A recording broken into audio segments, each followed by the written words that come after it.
qui gagne en intensité, qui monte en puissance au Cameroun. C'est vrai que c'est pas la première fois que vous et moi nous posons ce genre de problème sur ce plateau qui remet en exergue le vivre ensemble. Alors, parfois ici, vous avez fait la stratégie, vous m'avez donné la parole après mon excellent aîné Jean-Robert Wafo.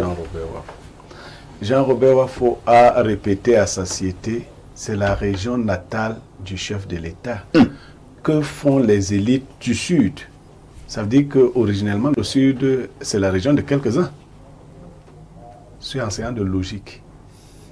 C'est le même Jean-Robert Wafo qui vous dira dans une autre intervention un jour, il n'y a pas les autochtones, il n'y a pas les allogènes, il faut enlever ces termes-là. C'est une mauvaise façon de prendre la chose. Pour constituer bien les tissus sociaux, il faut que chacun soit à sa place. Il faut qu'on explique aux gens comment ça fonctionne. Je vais parler de Boumiébel après. Parfait à ici, il faut que dans ces différentes régions, les populations qui arrivent soient accueillies d'une certaine façon. Qu'elles soient organisées d'une certaine façon. Qu'elles rendent compte, qu'elles se désignent par exemple des chefs de communauté.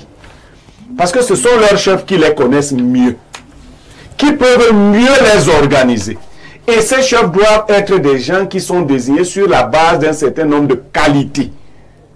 De consultation interne de la communauté. C'est comme ça. On ne peut pas vivre cette hypocrisie. Et ce que toi et moi nous disions, c'est nous continuons de jouer comme ça.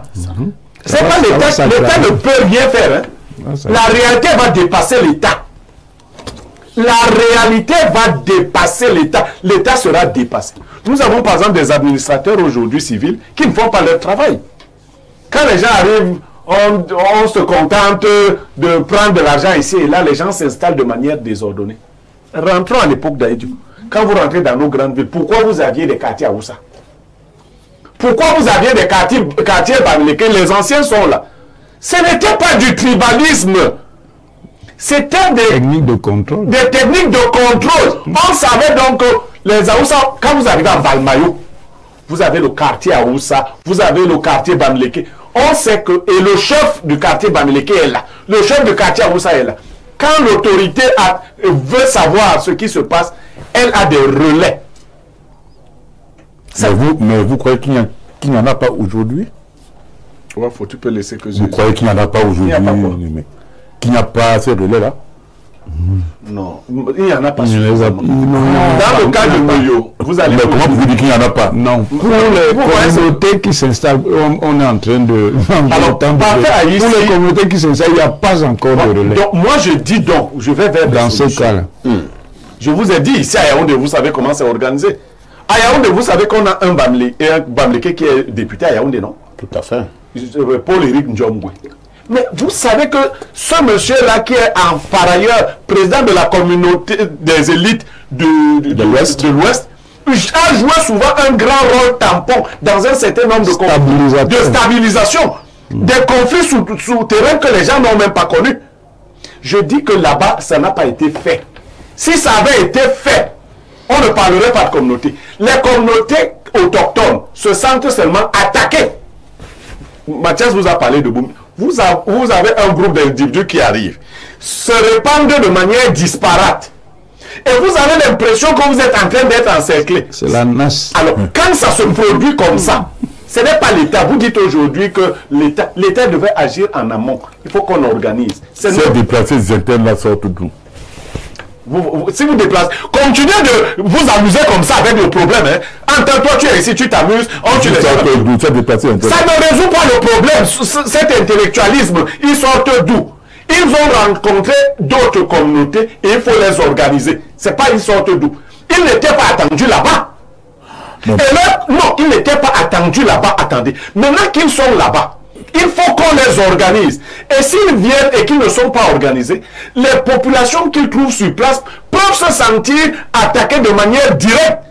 Et les réactions vont être celles que vous avez vues là-bas. Donc moi, je préfère qu'on résolve le problème plutôt que de dire ils sortent d'où, pourquoi. Non, ce n'est pas à l'élite du Sud de résoudre.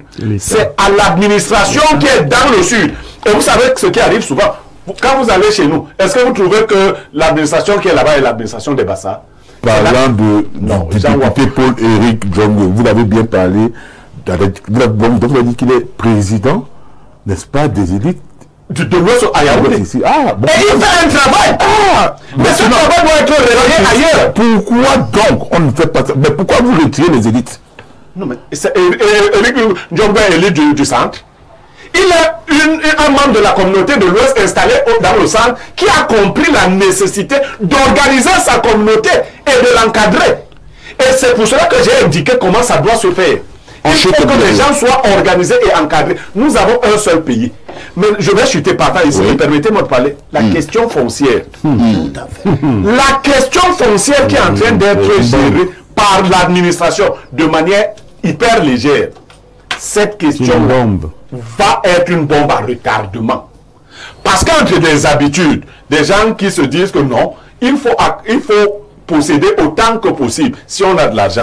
Et une administration qui ne mesure pas les risques auxquels elle s'expose elle-même, on va se retrouver dans une situation où les gens, poussés dans leur dernier retranchement, vont se comporter de manière barbare. Ça, c'est le risque que nous encourons. Donc, il faut réguler cette affaire. Merci, tout en disant que nous ne faisons pas la promotion de la barbarie. Non, nous décrivons ce qui arrive. Merci. Abel Eline veut absolument réagir. Je ne sais pas pourquoi. Allons-y, Abel. C'est la question. Saint-Éloi, qui est un autochtone globalement de cette région, nous informe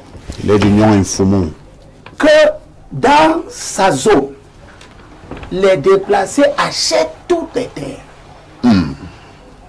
Et moi, je pose donc la question.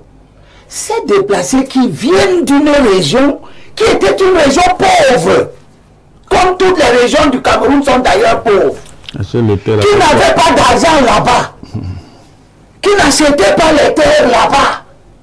Comment se fait-il que ces gens sont organisés maintenant? Ils ont beaucoup d'argent pour acheter toutes les terres. Il y a quelque chose là qui m'interpelle. Ils font comment? Quels sont ceux qui achètent ces terres réellement? Parce qu'on peut avoir des gens aux ressources douteuses qui sont chargés de faire cette conquête foncière-là et mettre les déplacés internes Attends, des gens qui n'arrivaient pas à cultiver, à avoir 10 hectares dans leur région où ils sont au toto. Ils arrivent maintenant dans la Mefou. Pour acheter des hectares de terre. Comment ça fait? Bon, je prends d'abord cet aspect. Maintenant, je prends l'aspect des fonctionnaires. Comment les fonctionnaires font-ils pour accepter des modes d'immatriculation, d'appropriation des terres qui sont complètement en dérogation des principes? Parce que pour avoir un titre foncier par immatriculation directe, il y a des conditions qui sont prévues dans le décret de 2005, qui lui-même est un décret de 76 qui a été révisé. Vous n'êtes pas autochtone. Comment on immatricule pour quelqu'un qui vient de Tombel, qui fuit la guerre? Il arrive dans le Lion de Foumou et il obtient une immatriculation directe sur 15, 30, 40 hectares. Comment? Vous parlez de 40. Ou bien de 116 hectares. 700 hectares. Avant la guerre. Parce qu'on prend pour peut-être que la guerre a fait en sorte qu'il arrive dans le Nyong et Foumou. Avant la guerre, il était au sud-ouest. Ou bien il était au nord-ouest. Il n'avait pas 700 hectares là-bas. C'est pour ça que je salue le doigté avec lequel Eyebe vient de traiter une affaire dans le camp. Ou quelqu'un qui vient de l'Ouest, où il n'y a pas de guerre là-bas, vient s'installer dans le camp, plus précisément dans le village, dans le canton d'Opina, se donne 5000 hectares. 5000 hectares. Et les populations ont commencé à se plaindre. Parce que dans l'accaparement là, il détruit les plantations villageoises.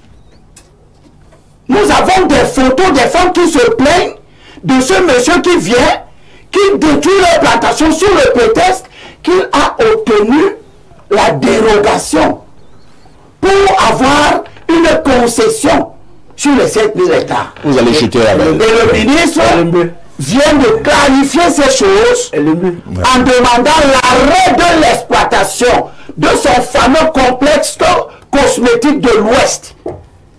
Merci. Hein.